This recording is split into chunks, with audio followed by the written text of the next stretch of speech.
Hello, I'm Professor Beverley Hunt. I have no conflicts of interest, and I'm going to chat through the coagulopathy of COVID-19, which was originally thought to be a disseminated intravascular coagulation, and I hope I can persuade you that it isn't. So, the original reports of COVID that came out of China suggested that the coagulopathy that was seen was actually disseminated intravascular coagulation. And this is one of the first papers. And it looked at a group of patients, over 1,000 of them admitted to hospital, and looked at their outcome and related it to coagulopathy. And they noted that there was a low normal platelet count. The platelet count was lower in those who had severe disease. These patients became anemic when they were extremely unwell. And they also pointed out really high levels of D dimers in all the patients that were admitted with COVID pneumonia.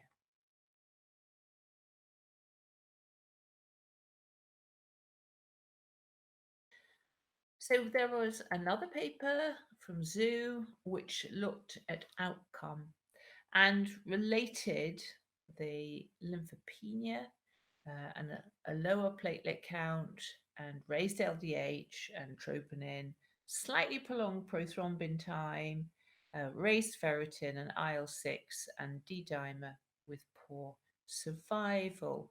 So the coagulopathy is tied in to outcome. Here we have another paper, again looking at outcome. And you can see, if we look, we've got two columns here, survivors and non-survivors. The non-survivors have slightly longer PT and APTT. They have higher fibrinogen, higher D-dimer and FDP, and slightly lower antithrombin. So this was interpreted by the Chinese as the patients had a disseminated intravascular coagulation. But just to point out to you that in DIC, you would expect a low fibrinogen. PT, although prolonged, wasn't particularly prolonged.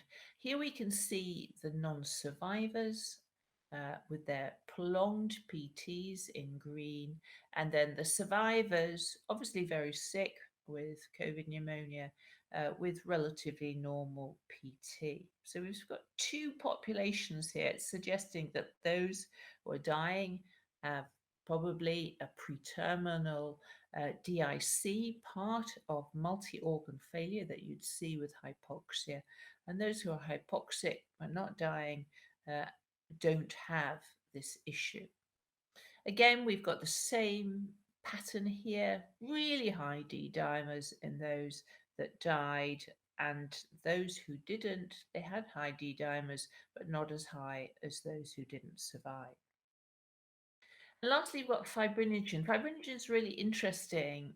Here you can see that the fibrinogen levels are all very high, and then those that died drop their fibrinogen to low levels. So this is really suggesting we've got one thing going on when the patients are sick, and then pre-terminally we have got a DIC.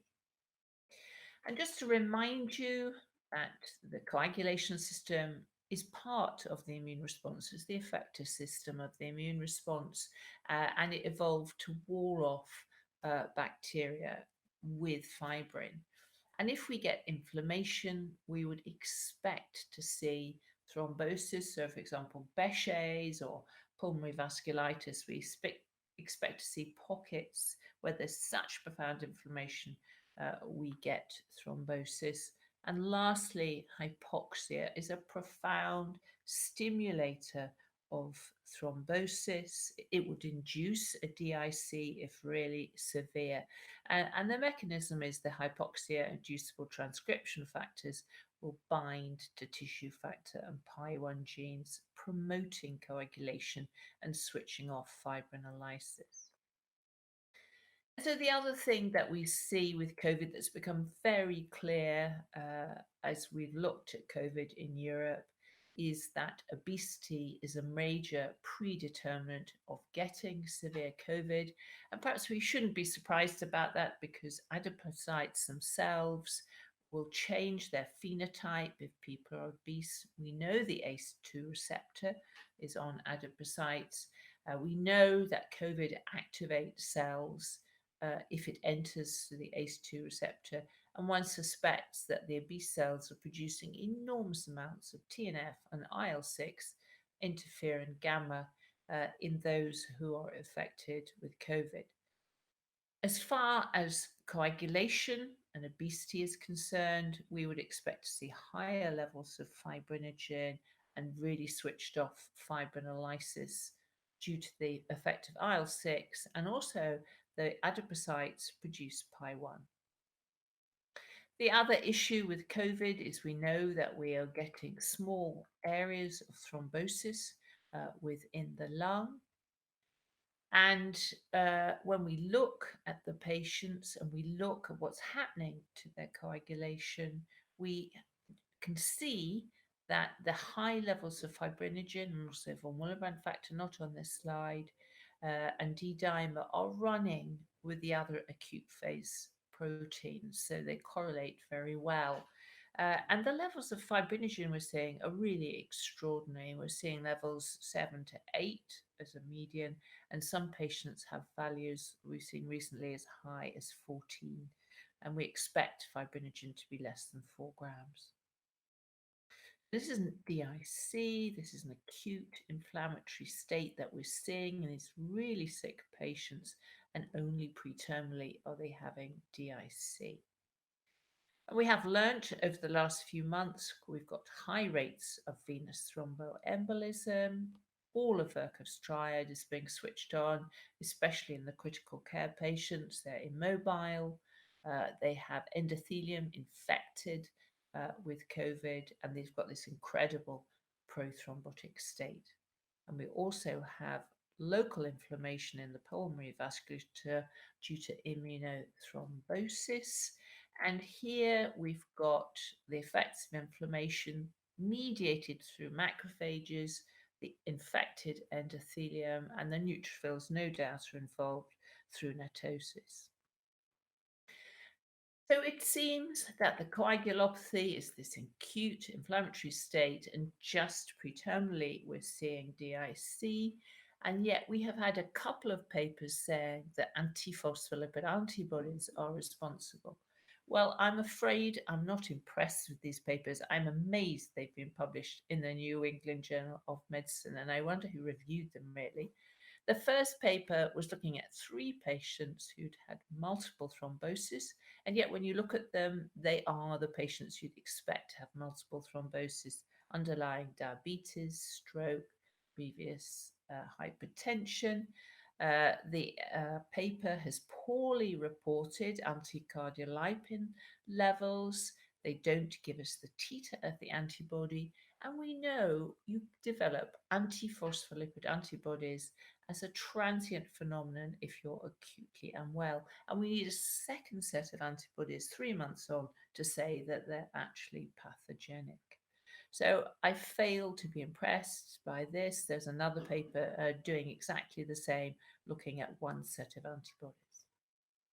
What's so interesting is the D-dimers. So the D-dimers are extraordinarily elevated, and yet if we go back and we look at viral pneumonias, which aren't in COVID patients, and this one actually comes from China, and if you look at the bottom, you can see the D-dimer values in the patients who had pneumonia are actually higher, non-significantly, in viral pneumonias that don't have COVID.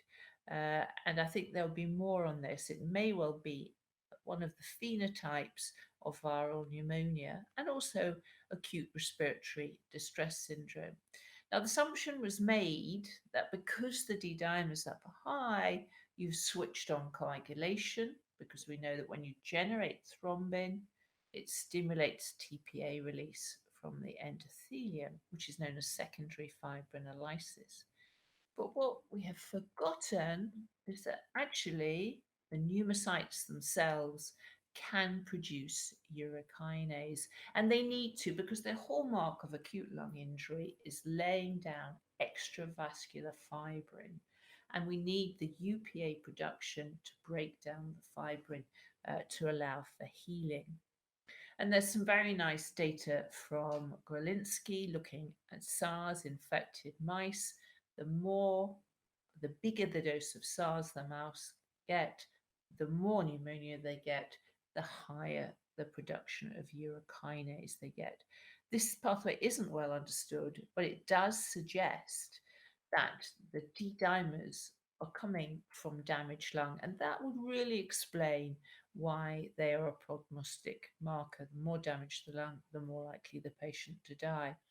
The other cell in the lung in COVID pneumonia is the macrophage, and the macrophage itself can generate plasmin by producing urokinase, and it's got a neat little mechanism whereby it can pull in fibrin into lysosomes, and cathepsin D will degrade it and spit out the D dimers.